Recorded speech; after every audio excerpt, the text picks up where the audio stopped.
Bonjour à tous, en direct de Rieux pour le 10e championnat du monde feeder. C'est la dernière journée d'entraînement. Alors, je vais vous laisser un petit peu de temps, comme toujours, pour vous connecter. Normalement, tous nos problèmes d'image et de son devraient être réglés, puisque je suis revenu au micro à fil. Donc, normalement, le son doit fonctionner parfaitement. Donc, dernière journée d'entraînement, dernier réglage pour les équipes. Alors je suis derrière l'équipe de France qui aujourd'hui était au numéro 3, à côté de nos amis belges qui sont au numéro 2. Alors à la fin de ce live, j'essaierai d'aller faire un saut derrière nos amis belges parce qu'on n'en a pas beaucoup parlé et je sais que vous êtes très nombreux en Belgique à nous suivre, donc c'est normal que vous vouliez avoir un peu des infos des Belges. Donc on ira voir le vice-capitaine Pascal Delru tout à l'heure derrière, et puis avant on va avoir quand même quelques mots avec le capitaine de l'équipe de France, Thierry Théaudin. Mais avant je vais faire une petite analyse de cette dernière manche d'entraînement et un peu la situation. Les choses qu'on a dites hier avec Jean-François sont en train de se confirmer. Pour moi on est en train de se diriger lentement vers un match France-Hongrie, avec tout de même un petit avantage au niveau tactique pour l'instant encore pour les Français, je dirais, au niveau de la gestion des moments difficiles de la pêche. Et Dieu sait si elle est en train de devenir difficile à cause de la météo et l'absence de vent. Alors, ne nous méprenons pas, aujourd'hui je mets les Français comme favoris, ça ne veut pas dire qu'ils vont gagner. Hein. J'ai vu qu'hier il y a eu des gens qui m'ont dit « Ah, il ne faut pas vendre la peau de l'ours et ceci, cela ». Mais je ne vends pas la peau de l'ours, j'ai suffisamment d'expérience des championnats du monde pour savoir qu'il peut y avoir des rebondissements. Mais une chose est certaine, aujourd'hui, vendredi, dernière journée d'entraînement, la France est clairement favorite avec un outsider numéro 1 qui est la Hongrie, qui va être difficile à battre parce qu'ils ont des très bons pêcheurs. Aujourd'hui encore, ils travaillaient sur des choses qui sont particulièrement importantes. Ça veut dire qu'ils ont cerné déjà beaucoup le parcours. Je suis resté une demi-heure derrière Walter Tamash qui en une demi-heure a dû changer 7 fois de bas de ligne. Donc ils sont en train de travailler sur la finesse du nylon, la taille des hameçons, le poids des hameçons qui vont être sans doute déterminants sur une pêche de plaquettes difficile qui suçote les vers de vase. Hein. Quasiment tout le monde ramène des vers de vase complètement suçotés à la moindre touche loupée. Hein. Si vous loupez la touche, c'est fini, le ver de vase, il n'y a plus rien. Donc il faut ramener, réécher. Donc la qualité d'ailleurs des vers de vase risque d'être aussi un élément très important. On en a parlé avec les Français. Ils ont de magnifiques vers de vase qu'ils ont conservés précieusement pendant toute la semaine. Donc non seulement cette semaine ils ont pêché comme les autres, c'est-à-dire avec les vers de vase livrés par la personne qui s'occupe de livrer les èches officiellement sur le championnat du monde. Donc ils n'ont pas eu de meilleures èches cette semaine, donc on ne peut pas dire qu'ils ont pris plus de poissons simplement parce qu'ils avaient des plus beaux vers de vase. En revanche, ils auront un avantage, c'est que ce week-end, ils auront de beaux vers de vase. Et Dieu sait sur une pêche de petites plaquettes que c'est un élément très important. Je doute honnêtement que les autres nations puissent avoir des èches de cette qualité. Mais c'est l'un des avantages de faire un championnat du monde à la maison. Il faut bien qu'il y en ait, et puis tant mieux si ça tourne en faveur des Français. Alors, on va marcher tranquillement. Alors, je vais retourner la caméra. Hein. On va se mettre en mode pour voir les pêcheurs. Vous pouvez les voir. Et on va essayer de trouver notre ami le capitaine qui est ici, je le vois. Et on va lui mettre un petit micro avec fil pour que le son, on n'ait pas de problème comme hier avec Tamash. Donc, là, vous voyez Christophe en action avec Thierry derrière lui. Alors, bonjour Thierry, je vais te passer un petit micro à fil, comme ça on est tranquille. T'as plus du grésillement. Voilà, donc moi je vais te poser les questions diverses. Déjà, comment tu te sens? C'est la dernière journée d'entraînement. Ouais. Les Français ont bien pris toute la semaine, mieux que les autres équipes, hein, soyons honnêtes. Comme ça, pour moi, alors je disais tout à l'heure qu'on était en train peut-être de s'acheminer surtout vers un match France-Hongrie. Les Hongrois ont l'air de prendre assez régulièrement. Ouais. Les Anglais, bizarrement. C'est incroyable, ouais. Ce matin, j'ai vu Will à l'instant et ils ont toujours des grosses difficultés à prendre. Mais bon, ils peuvent... tu tombes sur une bonne place et réorganiser, ça peut bien se passer aussi. Et je pense que ça se passera bien pour eux quand même. Ça reste des grandes nations, il ne faut pas rêver. Et c'est un peu ce que tout le monde est en train de se dire. C'est les Anglais, donc forcément, ils vont bien nous sortir quelque chose de derrière les fagots. Mais Non, en fait, non, il vrai. ne faut pas les prendre non plus pour des génies aussi, Non. ou alors des gens aussi perfides que Non, mais ce que pense c'est Jean-François. au niveau, C'est- c'est la réactivité qu'ils sont capables d'avoir sur l'équipe. S'il y en a un qui trouve quelque chose, c'est ça qu'on va. Aujourd'hui, je pense sincèrement ce qu'on a vu avec Will, ils ont vraiment des difficultés. Mais par contre, s'il y en a un qui trouve quelque chose sur les 5 demain midi, ça va partir aussitôt. Dans les 10 secondes qui suivent, ils vont être très Est-ce très que tu vifs. crois que c'est crédible qu'ils arrivent à trouver quelque chose Ça va être en compliqué. fin de journée de vendredi, qu'ils le mettent en place matin. sans l'avoir entraîné avant, et que le samedi, il soit tout de suite performant? Pour moi, franchement, Ouais, ça je peut suis être assez compliqué. sceptique. Mais bon, Mais bon, c'est vrai que Mais- ça reste des pêcheurs exceptionnels, hein, c'est Ah pas ce que oui, je oui, veux c'est dire. clair. Mais ils ont. Alors peut-être que la journée en moins aussi d'entraînement Oui. a été difficile pour eux à gérer. En 4 jours, c'est difficile de comprendre Ouais, puis complètement un parcours. Et en plus, la pêche se durcit avec le soleil, l'eau cristalline. Il n'y a plus du tout de mouvement d'eau. Donc c'est vrai que tu démarres des entraînements comme ça. On a eu la chance de prendre, on a vu nous les changements. Et eux, ils sont partis une journée en retard. Quand ils sont venus s'entraîner l'année dernière, il y avait plein de poissons, c'était gris, il y avait du vent. Tu te prépares, et je pense que tout ce qu'ils ont mis dans les caisses, dans les caisses de pêche, hein, pas dans les autos, je pense que bah voilà, t'amènes, tu sais, tu t'attends à 10 000, Oui, 12 000.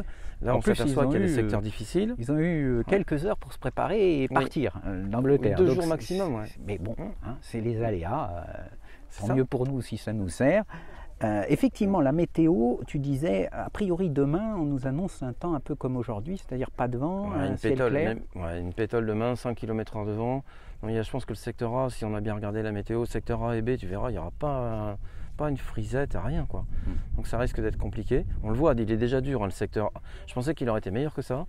On voit qu'il est compliqué. Même nous, ce matin, on a essayé d'autres pêches, tu sais, pour se conforter. Oui, voilà, c'était on un s'en doutait, entraînement on un n'a peu- pas refait nos pêches d'avant. On a Ouais. cherché d'autres pêches, solution B, solution C, qu'on va mettre aujourd'hui sur le briefing, comme tous les soirs. Et on va essayer de trouver si on a des solutions de sortie en cas où, et voilà quoi. En cas de silure aussi. En cas de silure, je te ou l'ai dit, ouais, ça peut être. Ouais. Je pense qu'il y a 75 places demain. J'ai dit, il y a au moins 7 places avec silure qui vont mettre le bazar demain, c'est évident. Là, ce matin, on en a un qui est sorti sur le poste à Michael.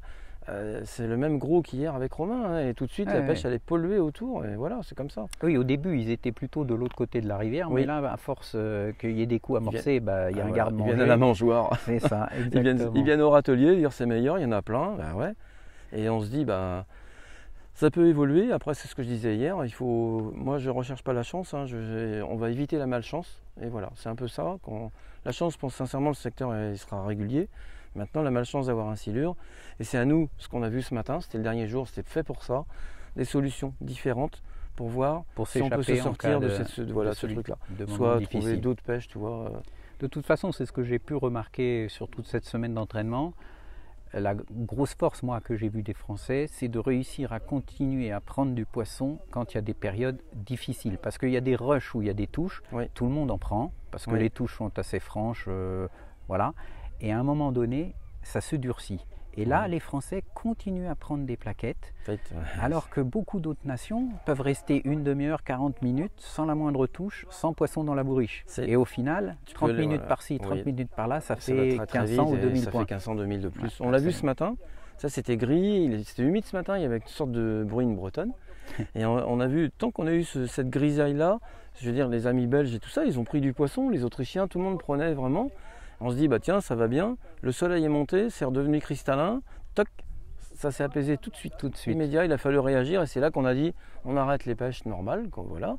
Et on est parti à voir les solutions B, C ce matin, chacun, et on va aller monter ça tranquillement. Eh ben, on va vous gîte. laisser Ouais. vous terminer de vous préparer. Oui, on a puis- promis de rendre le box à 14h pour montrer l'exemple C'est pour parfait, l'organisation, c'est donc on va parfait. le faire. Ouais.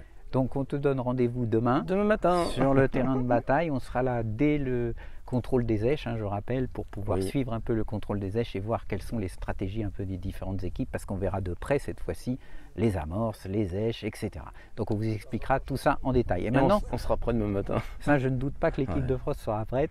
Et nous, on va aller faire un petit saut un petit peu plus loin au box Ouais. suivant pour essayer de choper Les amis belges. nos amis belges. On n'a pas encore parlé d'eux, donc je sais que Ouais, vous surtout êtes que nombreux à demander. Walter et Pascal, c'est vraiment des gens super sympas, Voilà. sans problème. On va aller interviewer Pascal Delrue. Merci Thierry. Salut. À plus.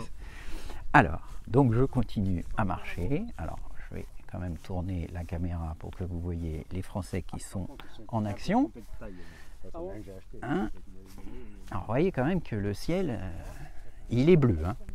Et l'eau, bon, il y a bien une petite frisure, mais c'est quand même très calme. Donc l'eau, vous ne pouvez pas vraiment voir, mais l'eau est claire. Alors, je vais m'arrêter avant de prendre un feeder dans la tête.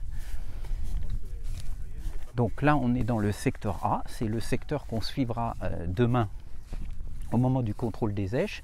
Évidemment, pendant toute la journée, on vous fera des points réguliers sur les différents secteurs.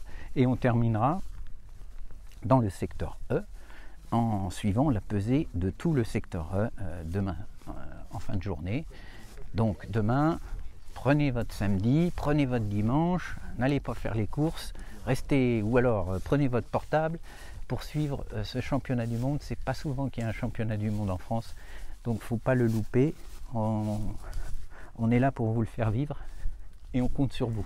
On vous remercie d'ailleurs parce que vous êtes très très nombreux, vous êtes plus de 3000 maintenant, vous êtes abonnés au groupe spécialement dédié à ce championnat du monde. Des pêcheurs évidemment, des supporters français, des supporters belges, mais également beaucoup d'étrangers qui veulent suivre simplement le championnat du monde. C'est un peu notre fonction de faire vivre ce championnat du monde à tous les pêcheurs passionnés du feeder, et il y en a de plus en plus en Europe. Alors voilà, j'arrive près de Pascal Delrue, qui est le vice-capitaine. Non ? Ça c'est Pascal Delrue. Ah non, pardon, c'est ton nom, c'est Walter Lenz. Walter Lenz. Pardon, alors je me suis trompé, excusez-moi. Donc je te donne, Walter, le micro. Donc c'est bien toi le capitaine de l'équipe de Belgique. Ouais. Je ne me suis pas trompé. Ah. Et donc, on va avoir des nouvelles de nos amis belges, parce que je reçois des messages tous les jours de supporters belges qui me disent « Mais alors, qu'est-ce qui se passe? Les Belges, dites-nous, est-ce qu'ils prennent du poisson? Est-ce qu'ils sont parmi les favoris? Qu'est-ce qu'ils en pensent ?» Alors Walter, merci déjà de répondre à nos questions. Comment s'est passée cette semaine? Déjà, qu'est-ce que tu penses du parcours? Et comment s'est passée la semaine pour l'équipe de Belgique?